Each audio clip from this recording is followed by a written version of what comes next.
말씀은 고린도전서 2장 10절에서 16절까지의 말씀입니다. 함께 읽도록 하겠습니다.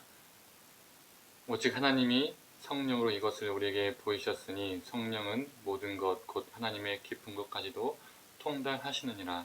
사람의 일을 사람의 속에 있는 영 외에 누가 알리요? 이와 같이 하나님의 일도 하나님의 영 외에는 아무도 알지 못하느니라. 우리가 세상의 영을 받지 아니하고 오직 하나님으로부터 온 영을 받았으니 이는 우리로 하여금 하나님께서 우리에게 은혜로 주신 것들을 알게 하려 하심이라. 우리가 이것을 말하거니와 사람의 지혜가 가르친 말로 아니하고 오직 성령께서 가르치신 것으로 하니 영적인 일은 영적인 것으로 분별하느니라. 육에 속한 사람은 하나님의 성령을 일들을 받지 아니하나니 이는 그것들이 그에게는 어리석게 보이며 또 그는 그것들을 알 수도 없나니 그러한 일은 영적으로 분별되기 때문이라. 신령한 자는 모든 것을 판단하나 자기는 아무에게도 판단을 받지 아니하느니라. 누가 주의 마음을 알아서 주를 가르치겠느냐? 그러나 우리가 그리스도의 마음을 가졌느니라. 아멘. 아침 묵상을 들으신 우리 모든 성도님들에게 하나님의 은혜가 있기를 간절히 소망합니다.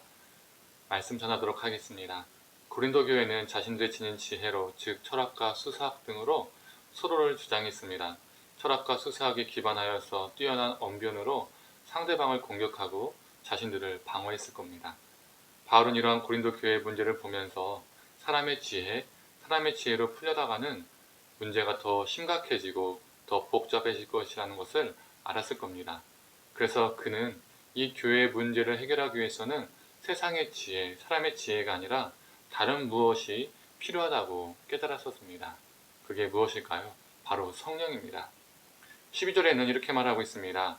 우리가 세상의 영을 받지 아니하고 오직 하나님으로부터 온 영을 받았으니 이는 우리로 하여금 하나님께서 우리에게 은혜로 주신 것들을 알게 하려 하심이라. 우리가 세상의 영을 받지 않았다는 것은 무슨 말일까요?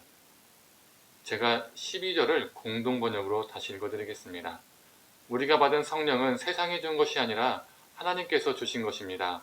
그래서 우리는 하나님께서 우리에게 주시는 은총의 선물을 깨달아 알게 되었습니다. 우리가 받은 성령님은 세상이 준 것이 아니라는 거죠. 그런데 만약에 성령님을 세상이 준 것이라면 지극히 세상적으로 사는 것이 정상이 됩니다. 성령이라는 존재가 우리를 지극히 세속적인 가치관을 가지고 살도록 돕게 되는 것이죠. 고린도 교회의 모습이 지극히 정상적이고 오히려 거룩한 것이 되는 겁니다. 성령님이 그렇게 만드시기 때문이죠. 서로 당파를 짓고 서로를 주장하고 서로를 공격하는 모습이 거룩한 모습이 되는 것입니다. 더욱 세속적으로 사는 것이 세속적인 가치관으로 똘똘똘 뭉쳐서 사는 자가 신령한 자가 되는 것이죠. 그런 자가 칭찬을 받아야 합니다. 그러나 성령은 세상이 준 것이 아니라 하나님께서 주셨다라고 바울은 못 박습니다. 즉 고린도 교회의 너의 모습이 정상적이지 않다라는 것을 바울은 말하는 것이죠. 너희가 성령에 이끌리고 있다면 그렇게 살 수 없다라고 말하는 겁니다. 그리고 바울은 이어서 말합니다. 그래서 성령의 사람은 13절 말씀처럼 사람의 지혜로 말하지 않고 오직 성령께서 가르치신 것으로 말하게 된다라고 말하는 것이죠. 그리고 영적인 것은 영적인 것으로 분별하게 된다라고 바울은 말하고 있습니다. 영적인 것은 영적인 것으로 분별한다는 이 말을 표준세 번역과 공동번역으로 제가 한번 읽어드리겠습니다. 먼저 표준세 번역입니다. 곧 신령한 것으로 신령한 것을 설명합니다. 공동번역은 영적인 것을 영적인 표현으로 설명합니다 라고 말하고 있습니다. 그렇다면 고린도 교회는 신령한 것을 신령한 것으로 설명하지 않고 있다는 겁니다. 영적인 것을 영적인 표현으로 하지 않고 있다는 것이죠. 즉 영적인 것을 매우 세속적으로 설명했다거나 또는 세속적인 것을 매우 영적으로 설명했다거나 이 둘 중에 하나라는 것이죠. 아니면 이 둘 다일 수도 있다는 겁니다. 그렇다면 영적인 것을 세속적으로 설명했다는 것은 무엇일까요? 하나님의 말씀을 인간이 갖고 싶은 욕망과 욕구에 맞게 해석하고 풀이하고 설명하고 그렇게 살았다는 겁니다. 신앙이 기복주의, 성공주의, 만몬주의로 변질된 것을 말하는 거죠. 그리고 그렇게 삶으로 설명해 버립니다. 그래서 누군가는 기독교 신앙이라는 것은 저런 것이구나 라고 이해하게 되는 것이죠. 또한 세속적인 것을 매우 영적으로 설명했다는 것은 무엇일까요? 우리 자신의 세속적인 모습들, 세속적인 가치관과 욕망들을 매우 영적인 것으로 거룩하게 포장한다는 것이겠죠. 세속적인 우리 자신을 영적으로 거룩하게 합리화하고 정당화하는 것입니다. 이러한 모습이 고린도 교회의 모습이었고 이러한 모습이 우리에게도 있을지도 모릅니다. 그래서 바울은 말하는 것입니다. 세상의 영은 우리를 세상의 사람으로, 더욱 육에 속한 사람으로 더욱 살아가도록 만들고 그 육에 속한 사람은 성령님이 하시는 일을 도저히 깨닫지도 못하고 동참하지도 못한다라고 말합니다.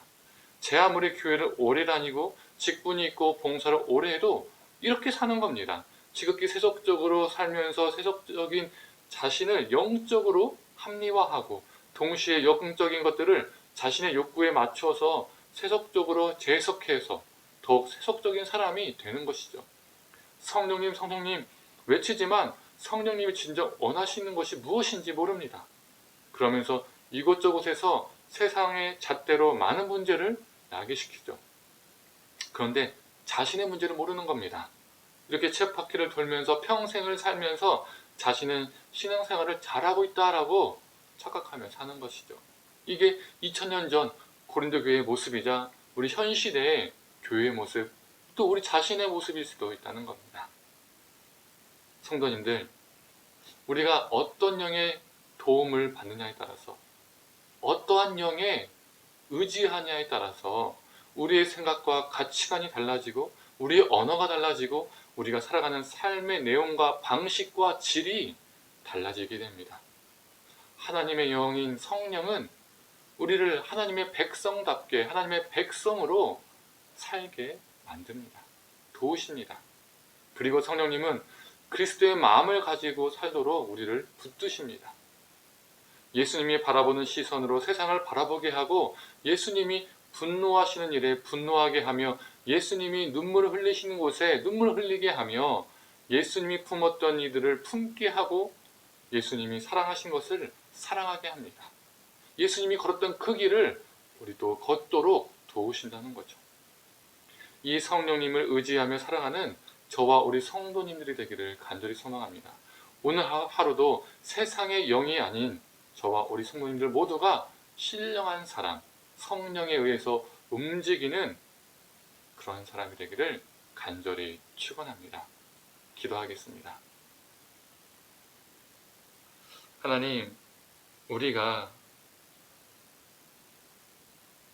신령한 것을 신령한 것으로 설명하는 것이 아니라 신령한 것을 세속적인 것으로 설명하거나 또 세속적인 것을 신령한 것으로 설명하고 살고 있지는 않은지요. 우리의 세속적인 모습을 거룩한 척 포장하며 신령한 것으로 보이게 하고 또 하나님의 귀한 신령한 말씀을 우리의 욕망과 욕구대로 재석하고 악용하여서 그 신령한 것을 세속적인 것으로 만들며 살고 있지는 않은지요. 하나님, 우리를 긍휼히 여겨주시고 불쌍히 여겨주시옵소서. 하나님, 우리가 정말 성령님께 붙들리며 의지하며 살아가는 존재가 되기를 간절히 소망합니다. 우리의 생각과 삶과 우리 가치관과 우리 삶의 방식들이 다 변화되게 하시고 하나님, 그 성령님에 의지하여서 오늘 하루도 정말 기쁨과 감사함으로 살아갈 수 있는 존재가 되게 하여 주시옵소서. 예수님께서 분노하신 일에 분노하게 하시고 예수님께서 기뻐하신 일에 기뻐하고 예수님께서 걸어가신 길을 그 걸어갈 수 있는 그 힘을 성령 하나님 우리에게 허락하여 주시옵소서. 우리를 이끌어 주시옵소서. 모든 걸 감사드리며 사랑에 많으신 예수님의 이름으로 기도드립니다. 아멘.